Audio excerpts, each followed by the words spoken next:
kwentong ito ay naganap taong 1998, Davao de Oro, Mindanao. Tawagin niyo po ako sa pangalang kong Celia.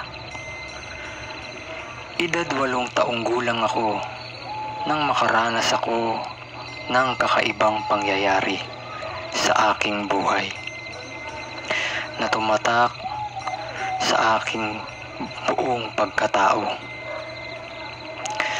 Nangyari ito sa araw-araw na paglalakad ko papunta sa eskwelahan at pag-uwi na may layo na 1 kilometro mula sa aming tahanan. Di naman ako nawawalan ng baon. Ang kaso nga lang ay naaawa ako sa aking mga pinsan na mas mga bata pa kaysa sa akin. Nakasabay ko ring pumapasok. Kaya ang baon ko na binibigay ng aking ama ay pinagkakasya ko sa amin para kahit papano ay di kami magutom o mapagod sa pagpasok sa paaralan. Isang hapon ay umuwi akong luhaan dahil sa napagtulungan ako ng mga kaklase ko na awayin. Ito yung tinatawag nating binubuli ka sa school. Habang naglalakad ako sa aking pagkakatanda, nasa kalahating kilometro sa tabi ng kalsada, ay may madadaanan na isang marangya at sementadong bahay. Habang naglalakad ako at umiiyak, nang pagdaan ko sa bahay na iyon ay may narinig akong isang sitsit na parang sa ahas. At kung pakikinggan mong mabuti, para itong nag-aaya sa'yo o tinatawag ako.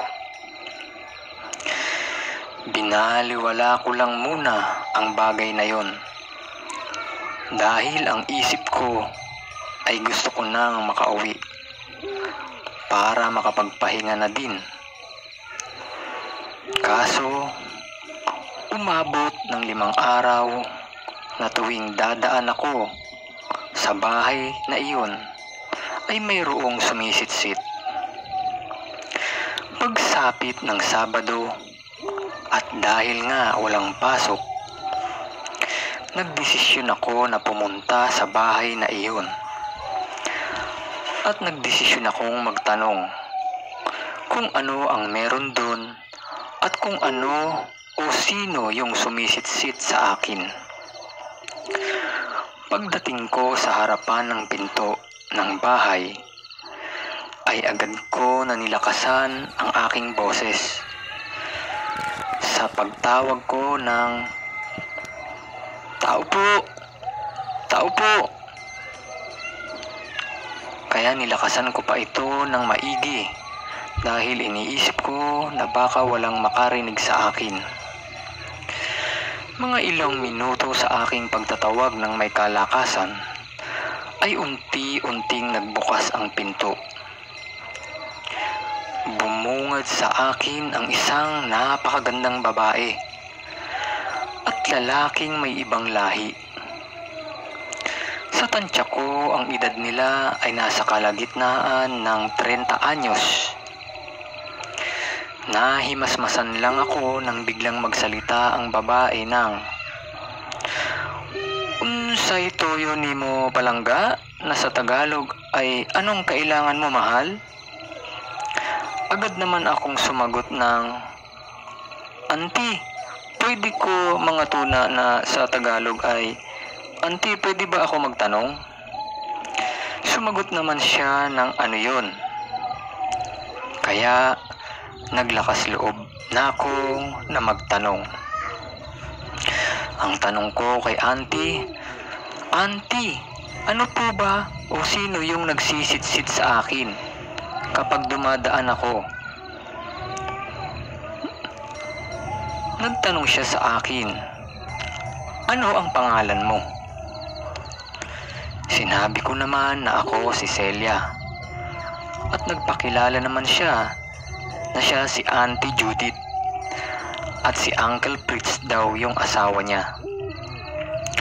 Tapos sabi niya sa akin, wala daw yun, sit-sit na yun. Wala daw sa kanila yun kaya wag na lang daw pansinin. Dahil wala nga daw at yun ang sinabi nila, bilang bata, tumango na lamang ako at nagpaalam ng umuwi. Sumapit ulit ang araw ng Lunes. Maaga pa lang, naglalakad na ako papasok sa eskwelahan.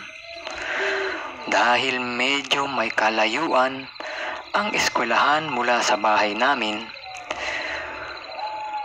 nadaan ang mga 5 araw ng pasukan. At paulit-ulit ko ang ginagawang pagdaan sa harapan ng marangyang bahay na iyon.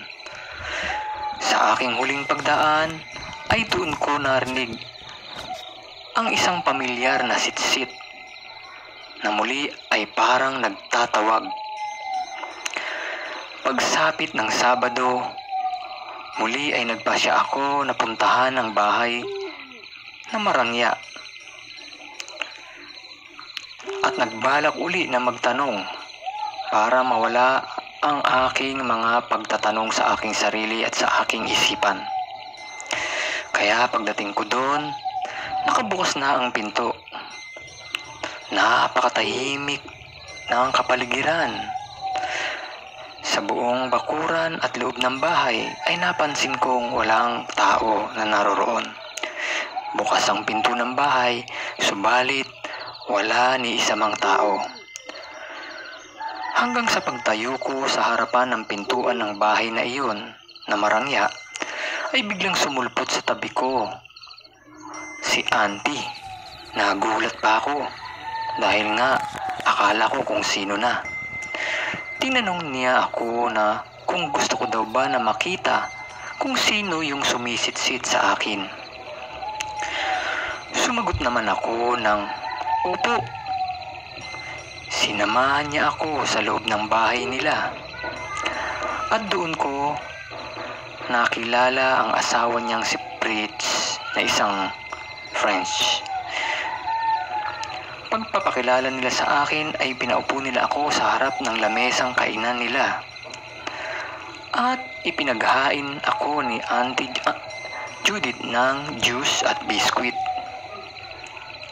Habang kumakain ako, nagsimula magsalita si Auntie Judith. Ang sabi niya, may mga anak daw sila na kambal. At di daw yun lumalabas sa bahay. At kaya daw siguro ako sinisitsitan ay gusto nila ako na makilala at makipaglaro. Kaso daw mas matanda ang mga ito sa akin ng ilang taon. At tanong sa akin, gusto mo ba sila na makita at makilala, Celia? Natuwa naman ako at di nagdalawang isip na tumango at sumang-ayon. Pagkasabi ko ng opo, ay sinamahan nila akong mag-asawa pababa sa hagdanan na may pintong napakatibay. Binuksan nila ito ng dahan-dahan para itong basement. Bumungad sa mata ko ang madilim na lugar. Habang pumapasok ako sa loob, pabulong na bilin sa akin ni Auntie Judith na mag-ingat daw ako at magpakabait na ikinatango ng asawa niya habang nakatayo sa likuran ng asawa. Di na ako sumagot dahil napapaisip ako kung bakit ganoon ang bilin sa akin. hanggang sa unti-unti nila isinara ang pintuan at ako ay tuluyan nang nakapasok sa silid na iyon. At muntik akong mapasigaw dahil may pumulupot sa dalawang braso ko na makaliskis at malamig. Pero bigla akong nasilaw sa pagbukas ng ilaw at lumiwanag. Nagpalingalinga ako kung saan galing yung mga nakapulupot sa akin na mga katawan ng ahas. Sa pagkabigla ko ay napatulala na lamang ako sa takot dahil yung mga katawan ng ahas na yun ay kalahating tao pala at kambal pa sila. Sisigaw na sana ako nang bigla akong niyakap ng kambal at ang sabi, "Huwag ka matakot, di ka namin sasaktan. Maglalaro lang tayo. Ako nga pala si Kelvin. Tawagin mo akong Kuya Kelvin, ha? At siya naman si Kevin.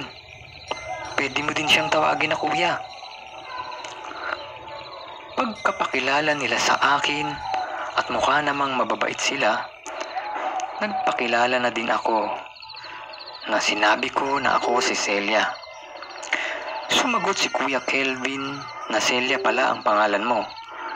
Lagi ka kasi namin nakikita na naglalakad sa umaga at hapon.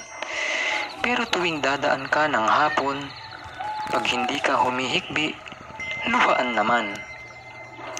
Naaapi ka ba sa eskwelahan ng mga kaklase mo? Tumango at sinabi ko na totoong lagi akong inaaway sa paaralan, kaya ako umuwi ng luhaan.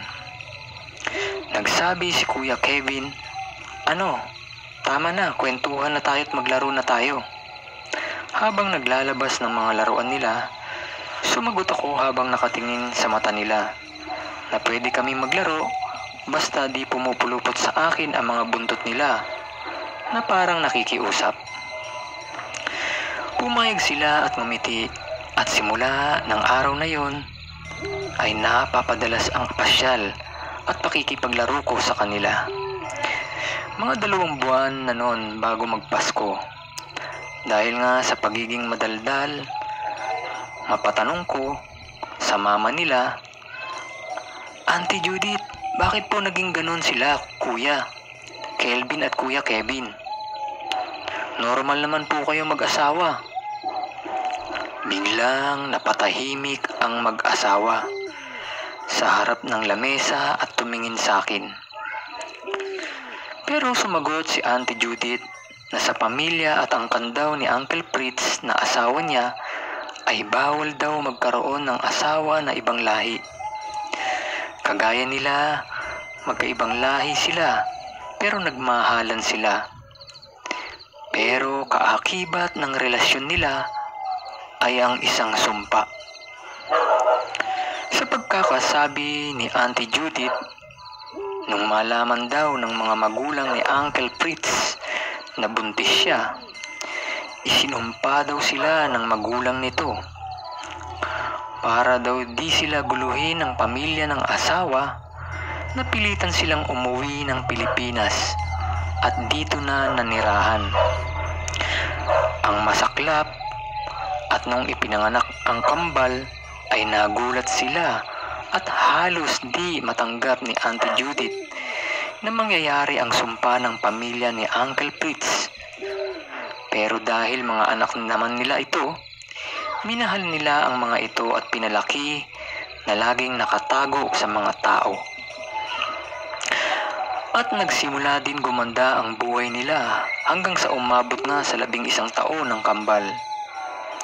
Ang inaalala pa nila, pinapabalik sila sa France ng magulang ni Kuya Fritz dahil gusto na daw nila bawiin ang sumpa. Kaya inaalam nila ang panahon o pagkakataon nilang mag-asawa kung kailan nagiging normal na bata ang kambal na ahas. At nalaman nga nila sa paglipas ng mga ilang panahon at taon na nangyayari lang iyon tuwing sumasapit ang linggo ng Paskwa. Mahal na araw po ito Kung kaya't napagpasyahan nila na babalik sila pagsapit ng Abril. Gagawin nila ang lahat para sa pinakamamahal nilang kambal. Sumapit ang katapusan ng pasukan. Napapadalas pa lalo ang pagpunta at pakikipaglaro ko sa kanila. Hanggang isang araw, bigla na lang nagsabi si Kuya Kelvin habang yakap ako ni Kuya Kevin na ang sabi, 1 linggo na lang daw ay aalis na sila. Uuwi na daw sila sa lolo at lolo nila sa France. Yun daw ang gusto mangyari para daw maging maayos na sila. Dumating nga ang araw na paalis na sila at nakita ko din kung paano napalitan ng paa ang kanilang mga buntot. Medyo hirap silang maglakad nung una dahil nga 1 beses 1 taon lang sila kung magkaroon ng paa. Doon lang sila nakararanas na makatayo. Di lang nagbago sa kanila ay ang kanilang mga mata, kung kaya't gumagamit sila ng salamin sa mata. Ang kanilang mga mata kasi ay mata na tulad ng sa ahas. Niyakap ako ni Kuya Kelvin at may ibibigay daw siya sa akin. Yung pinakadulong kaliskis daw yun ng buntot niya. Ingatan ko daw yun dahil para sa akin daw yun. Bilang alaala niya. Biglang sumabat si Kuya Kevin at nagsabi na bakit ginawa ni Kuya Kelvin yun? Manghihina ka kapag wala yun sa'yo. Ayaw ko sana tanggapin dahil naririnig ko ang sinabi ni Kuya Kevin. Pero pinagpilitan ni Kuya Kelvin na ibigay talaga sa akin. Di daw naman siya mamamatay dahil iisa sila ng kambal niya. Niyakap nila ako habang nagpapaalam na aalis na sila habang nag-iiyakan kami. Ramdam ko ang labis na lungkot at sakit ng mga oras na yon. Sa maikling panahon na aking silang nakasama at nakilala, ay itinuring ko na silang mga totoong kuya at kapamilya. Lumipas ang mga araw at nakabalik na nga sila ng France. Mga 1 buwan simula nun, may komunikasyon pa kami at balita sa akin si Kuya Kevin. Ang balita sa akin ni Kuya Kevin ay nasa ospital daw si Kuya Kelvin kasi may sakit. At masaya siyang magkwento na nabawi na ang sumpa sa kanila ng kanilang mga lolo at lola. Na bumalik na sila sa pagiging normal na tao. Sabi ko, kung maaari, ibabalik ko yung para kay Kuya Kelvin para gumaling na siya ng tuluyan at hindi maging sakitin. Ang kaso, imposible yun kasi napakalayo ng Pilipinas. Basta ingatan ko lang daw yun habang buhay ako at hawak ko yun. Hawak ko din daw ang buhay ng kanyang Kuya Kelvin. Hanggang sa nawalan na kami ng balita sa isa't isa. At yung bahay nila sa lugar namin ay napuno na ng damo, mga halaman at nilulumot na. Wala nang mga has na lumapit man lang o pumasok sa loob ng pamamahay na iyon. Sapagkat batid nila at natatakot sila na baka kung ano ang mangyari sa kanila. Hanggang sa edad ko ngayon, iisa lang ang tangi kong kahilingan. Ang makita kong muli ang mga mahal kong kuya, Kelvin at Kevin. At maibalik ko ang bagay na dapat ay para kay Kuya Kelvin. At hanggang ngayon, kapag naaalala ko sila, ay tumutulo, pumapatak, at nakararamdam ako ng labis na lungkot. Sa tuwing aking silang maaalala.